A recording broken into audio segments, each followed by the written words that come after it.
Welcome back to our Product Communicator Series. Today we're diving into the exciting world of xHighlight. Let's kick things off by starting a new project. Click on New. Now, we'll select the CX Microwave 3D model from the library. With our model selected, it's time to set the place. Click on Location and select the desired space location. Now let's adjust the camera position until you're satisfied. After getting the view just right, head over to the Scenes tab and click Update Camera Position. Next, let's customize the environment. Switch over to the Design tab. Here in the Environment panel, you'll find the Properties menu on the right.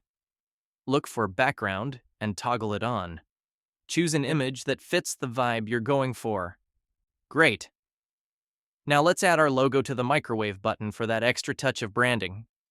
Click on Insert and select the image. Next, let's fine-tune the necessary adjustments of the logo. Perfect. Let's continue by switching over to the Scenes tab and updating the camera again for optimal viewing.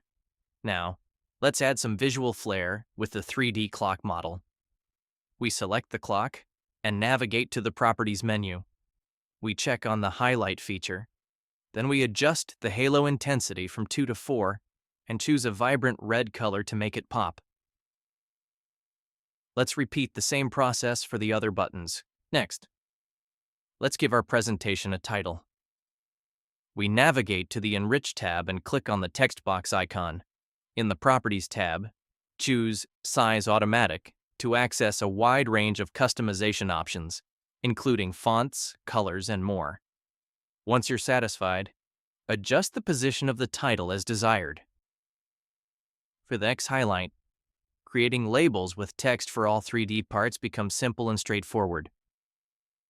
Plus, xHighlight allows you to easily copy the format of selected objects and apply it to others, saving you time and effort.